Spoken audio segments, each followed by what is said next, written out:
स्वामी समर्थ. स्वामी कृपा ज्योतिषमध्ये मी भास्कराचार्य मंजुषा जोशी आपलं हार्दिक स्वागत करते. आज आपण समजून घेणार आहोत मीन राशीच्या जातकांना संपूर्ण फेब्रुवारी महिना कसा राहणार आहे. या महिन्यात मीटिंग्स प्लॅन करायच्या आहेत, महत्त्वाची कागदपत्रांवरती सह्या करायच्या आहेत किंवा महत्त्वाचे डिसिजन घ्यायचे, तर त्यासाठीचे तुमचे शुभ संकेताचे दिवस कोणते आहेत? त्याचबरोबर शिक्षण योग, आरोग्य योग, वाहन वास्तू योग, वैवाहिक सौख्य या दृष्टीने संपूर्ण फेब्रुवारी महिना काय म्हणतो? याबद्दलची इत्थंभूत माहिती शास्त्रोक्त पद्धतीने ज्योतिषशास्त्राच्या आधारावरती आपण आता समजून घेणार आहोत. तुमच्या राशी कुंडलीनुसार आपण माहिती घेत आहोत. जन्मलग्न कुंडलीप्रमाणे माहितीतील उपासनेमध्ये थोडासा बदल होऊ शकतो. लग्नस्थानापासून आपण माहिती सुरुवात करतो. लग्नस्थान काय दर्शवतं? आत्मविश्वास. लग्नस्थानामध्ये राहुदेव आणि शुक्रदेवांची युती आहे. 28 जानेवारीपासून शुक्रदेव तुमच्या लग्नस्थानात आल्यामुळे व्यक्तिमत्वामध्ये मोठा बदल होईल, आत्मविश्वास प्राप्त होईल, सौंदर्यामध्ये वृद्धी होईल, स्वतःसाठी आत्मविश्वासाने काहीतरी करण्याची जिद्द निर्माण होईल, असे शुभ परिणामकारक फळ तुम्हाला या महिन्यात नक्कीच दिसून येणार आहेत. याचबरोबर लग्नस्थानाचे अधिपती तृतीय स्थानात जेव्हा जातात त्यावेळेस पराक्रम, परिश्रम आणि कीर्ती प्रसिद्धी सर्व योग शुभ संकेताने आणतात. त्यामुळे या दृष्टीने सुद्धा संपूर्ण महिना अतिशय उत्तम आहे. धनस्थानाकडे जाऊया. धनस्थानावर आपण कुटुंबाचं सौख्य आणि गुंतवणुकीचे योग पाहतो. धनस्थानामध्ये असणारी मंगळ देवतेची रास आणि मंगळाचं गोचर हे मिथुनेतनं होतंय. त्यामुळे तुम्हाला या महिन्यामध्ये वास्तूसाठी किंवा वाहन खरेदीसाठी कल राहू शकतो आणि त्या माध्यमातून तुम्ही गुंतवणूक करू शकता. अर्थात हा सकारात्मक खर्च असेल. त्याचबरोबर या महिन्यामध्ये तुम्हाला कुटुंबासाठी जबाबदाऱ्या वाढणार आहेत, कुटुंबासाठी वेळ द्यावा लागणार आहे. अशा दृष्टीने सुद्धा हा महिना विशेष आहे. कुटुंबात एखादं महत्त्वपूर्ण कार्य घडेल आणि त्या माध्यमातून तुमच्याकडनं अर्थार्जन देण्याचे योग आहेत. त्यामुळे पैसा हा खर्च होऊ शकतो. राशी कुंडलीतील तृतीय स्थानाकडे जाऊयात. भावंडांचं सौख्य आणि छोट्याखानी प्रवासाचे योग या महिन्यात वारंवार आहेत. त्याचबरोबर या महिन्यात जो तुम्ही प्रवास करणार आहात तो तुम्ही तुमच्या कार्यक्षेत्रामध्ये स्वतःचा ठसा उमटवणारा ठरणार आहे. याचबरोबर चतुर्थ स्थानाकडे जाऊयात. वास्तूचं आणि वाहनाचं सौख्य तुम्हाला उत्तमरित्या मिळेल. ज्यांना नवीन वास्तू खरेदी करायची आहे, वाहन खरेदी करायचे आहे, तुम्हा सर्वांना सांगू इच्छिते या महिन्याच्या 12 तारखेनंतर तुम्ही वाहन आणि वास्तू खरेदी करू शकता. तुमच्यासाठी अतिशय उत्तम योग आहेत. याचबरोबर पंचम स्थानाकडे जाऊयात. शिक्षण, संतती आणि प्रेम प्रणय दर्शवणारं 5वं घर या ठिकाणी असणारी कर्क रास. त्यावरती राहुदेवांची पंचम दृष्टी येते. राहुदेव काय करतात? तुम्हाला थोडंसं अस्थिर करतात. मनामध्ये संभ्रम निर्माण करून देतात आणि त्या माध्यमातून तुमचं कार्य तुम्ही उत्तमरित्या पूर्ण करू शकत नाही. असे अशुभ परिणामकारक फळ राहुदेव वारंवार देत असतात. राहुदेव 18 महिन्यांसाठी तुमच्या लग्नस्थानातनं गोचर करत आहेत.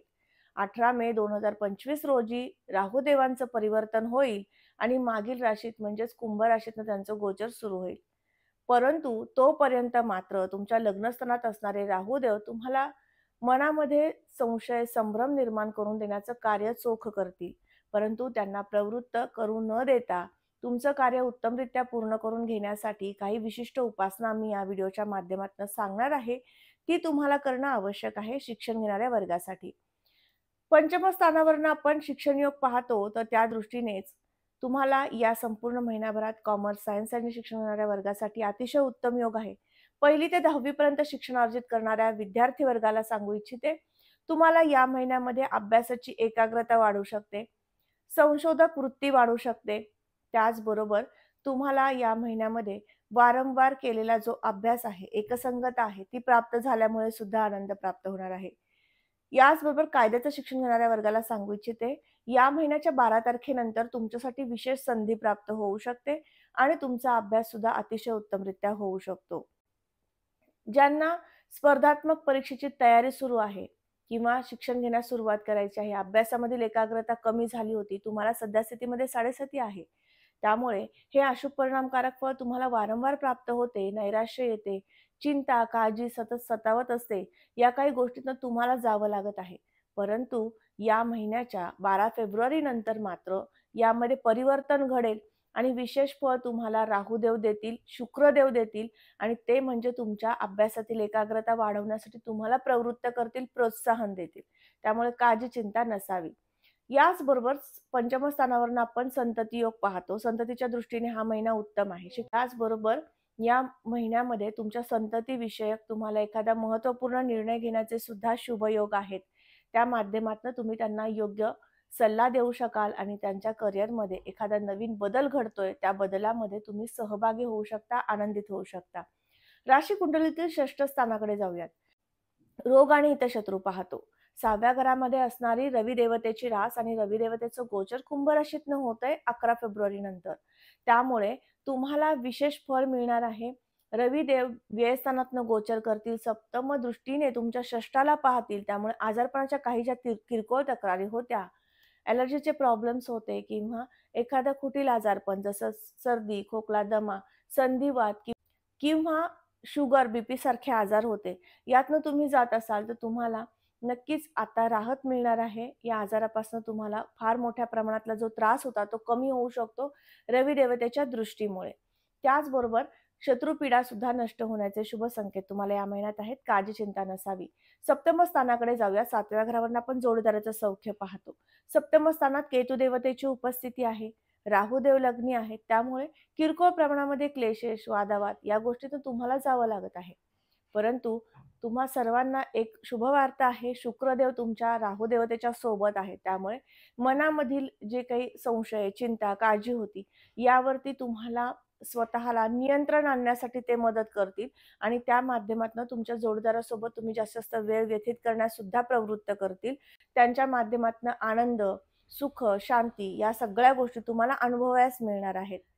त्यांच्या जीवनामध्ये एखाद्या करिअरसाठी महत्त्वपूर्ण निर्णय ते घेत आहेत आणि त्यामध्ये तुमचा सहभाग आहे. अशा पद्धतीने सुद्धा शुभ संकेत या महिन्यात प्राप्त होणार आहेत. केतुदेव जेव्हा सप्तमात येतात त्यावेळेस प्रत्येक गोष्ट टोकाचे निर्णय घेण्यास प्रवृत्त करतात. अर्थात हा जोडीदारासंदर्भातील संकेत आहे. परंतु या महिन्यात शुक्रदेवतेच्या दृष्टीमुळे ते कुठल्याही प्रकारचे चुकीचे निर्णय किंवा वादाचे प्रसंग या महिन्यात येऊ देणार नाहीत, असे शुभ संकेत आहेत. याचबरोबर भागीदारी पार्टनर सोबत सुद्धा जुळवून घेण्याचे शुभ संकेत या महिन्यात दिसून येत आहेत. भाग्यस्थानाकडे जाऊयात. भाग्यस्थानावरून आपण शुभ संकेत पाहतो. त्याचबरोबर आध्यात्मिक प्रगती पाहतो, नवीन नोकरीची संधी पाहतो. या ठिकाणी असणारी वृश्चिक रास, मंगळ देवतेची रास आणि मंगळाचं गोचर हे चतुर्थातनं होतंय. मंगळाचं गोचर चतुर्थातनं झाल्यामुळे त्यांची सप्तम दृष्टी दशमावर येते. त्यामुळे नक्कीच तुम्हाला या महिन्यात प्रयत्न करा. प्रयत्नांना यश येऊ शकतं. थोडीशी एकसंगता सुद्धा वाढवावी लागेल तुम्ही जे प्रयत्न करताय त्यासाठी. त्यामुळे नोकरीची शुभ संकेत तुम्हाला नक्कीच प्राप्त होऊ शकतील. याचबरोबर आध्यात्मिक दृष्टिकोनातून या महिन्यामध्ये शुभ कार्य, धार्मिक कार्य, मांगलिक कार्य हे घडून येणार आहे आणि त्या माध्यमातून तुमचा सहभाग नोंदवला जाणार आहे. आणि त्यातनं सुद्धा तुम्हाला आध्यात्मिक प्रगतीचे शुभ संकेत संपूर्ण महिनाभर दिसून येत आहेत.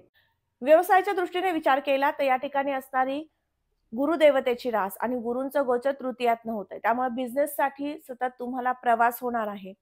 तुमच्या मीटिंग्स प्लॅन करायच्यात किंवा महत्त्वपूर्ण डिसिजन घ्यायचे आहेत, काही महत्त्वपूर्ण कागदपत्रांवरती, डॉक्युमेंट्सवरती सह्या करायच्यात.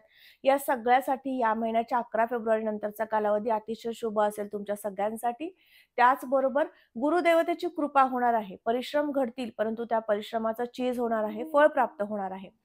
विलंबाने की होईना पण तुमच्या मनोइच्छित कामना पूर्ण करून देण्यासाठी गुरुदेवतेची कृपा. लग्नस्थानातील राहू देव तुम्हाला कुठल्याही कामाबद्दलची काळजी चिंता वाढवत होते, परंतु आता गुरुदेवतेची कृपा तुमच्यावर विशेष होऊ शकते. राहुदेवांचे हे कुफळ तुम्हाला प्राप्त होऊ न देण्यासाठी.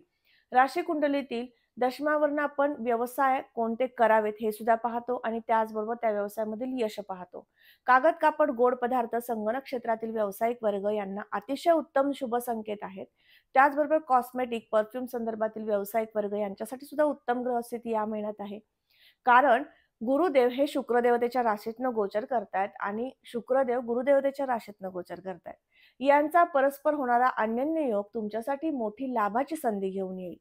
त्याचबरोबर कॉस्मेटिक, सोने खरेदी, त्याचबरोबर जागा खरेदी विक्री संदर्भातील व्यावसायिक वर्ग यांच्यासाठी सुद्धा शुभ संकेत या महिन्यात घेऊन येणारी ही स्थिती आहे. लाभस्थानाकडे जाऊयात. लाभस्थिती कशी आहे?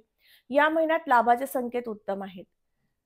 तुमच्या लाभस्थानात असणारी कुंभ रास, शनिदेवतेची रास, शनीचं गोचर व्ययातनं होतंय. त्यामुळे परदेशात, परराज्यात जाण्यासाठीचे शुभ संकेत आहेत.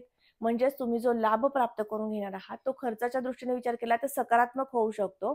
तुमचा बिझनेस वाढवण्यासाठी, बिझनेस करताय तो बिझनेस वृद्धिंगत होण्यासाठीची शुभ स्थिती या महिन्यात आहे. त्यामुळे परदेशात, परराज्यात तुम्ही तुमचा व्यवसाय वाढीसाठी या महिन्यात निश्चित खर्च सुद्धा करू शकाल आणि त्या माध्यमातून लाभ सुद्धा प्राप्त करून घेऊ शकता. याचबरोबर 12व्या घरावरनं आपण परदेशात जाण्याचे योग पाहतो. तुम्ही भारतीय आहात आणि परदेशात आता तुम्ही स्थिर झालेला आहात. तर तुमच्यासाठी सगळ्यांसाठी सांगू इच्छिते, या महिन्यामध्ये विशेष संधीचा काळ आहे. तुम्ही तुमच्या नोकरीमध्ये बदल, परिवर्तन घडवू शकाल. त्याचबरोबर नवीन नोकरी प्राप्त सुद्धा करू शकाल. असे शुभ संकेत आहेत. ज्यांचं बाहेरच्या देशामध्ये तुम्ही राहताय आणि पी-आरचं काम तुमचं रखडलं होतं, तर ते सुद्धा मार्गी लागू शकतं. शुभ संकेत आहेत. प्रयत्नशील तुम्ही राहायचं आहे. 7:30 सुरू आहे. त्यामुळे काय होतं, तुमचं मन खच्चीकरण होतं, नैराश्य प्राप्त होतं. कोणतंही काम मनासारखं होत नाहीये, सतत ह्याची काळजी चिंता वाटतीये. परंतु तुम्ही स्वतःमध्ये बदल करणं, मेडिटेशन करणं, या माध्यमातनं जाणं आणि त्याचबरोबर शनिदेवतेची उपासना करणं, या गोष्टी जर केल्या तर नक्कीच तुम्हाला या महिन्यामध्ये आत्मविश्वास पुन्हा प्राप्त होणार आहे. त्यामध्येच वाढ होणार आहे आणि तुमचं कार्य निर्विघ्नपणे पूर्ण होणार आहे. परंतु संयम फार महत्त्वाचा आहे. तो तुम्हाला ठेवणं आवश्यक ठरणार आहे. ज्यांना आपल्या शिक्षणासाठी बाहेर देशात जायचं आहे, तर अशा वर्गांना सांगू इच्छिते, नक्की तुम्हाला संधी प्राप्त होणार आहे, बाहेर देशात जाऊन शिक्षण घेण्यासाठी. या ठिकाणी वायुदेवतेची रास आहे. शनिदेव त्याच ठिकाणी आहेत. तुम्हाला विशेष फळ देतील परदेशात जाऊन तुमचं शिक्षण पूर्ण करून घेण्यासाठी. आता आपण उपासनेकडे वळूयात. विवाह इच्छुक वधूवरांसाठी 3रा गुरु सुरू आहे. तुमच्या सगळ्यांसाठी गुरुदेवतेची स्थिती उत्तम आहे. परंतु विवाहाचं कार्य अडतंय, अडचणी येतायत.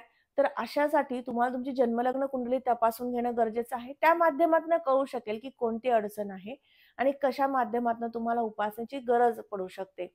आणि त्या उपासना तुम्ही जर केल्या, तर निश्चित तुमचं विवाहाचं कार्य संपन्न होऊ शकतं. यासाठी तुमची जन्मलग्न कुंडली तपासून घेणं गरजेचं आहे.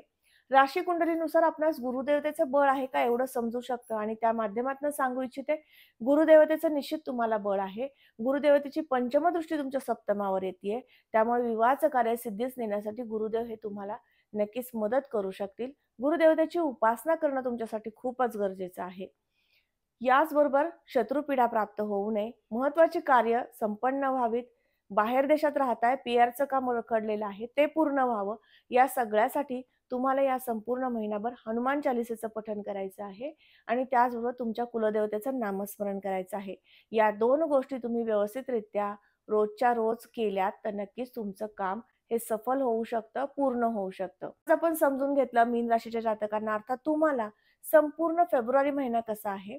आजचा हा महत्त्वपूर्ण व्हिडिओ तुम्हाला कसा वाटला नक्की मला कमेंट करून सांगा. कमेंटमध्ये श्री स्वामी समर्थ लिहिण्यास अजिबात विसरू नका. तुम्ही आपल्या चॅनलवर नवीन असाल नक्की चॅनलला सबस्क्राईब करा, बेल आयकॉनला क्लिक करा. पुन्हा भेटूयात अशाच महत्त्वपूर्ण माहितीसह. तोपर्यंत मी आपली रजा घेते. श्री स्वामी समर्थ. जय जय स्वामी समर्थ. रामकृष्ण हरी.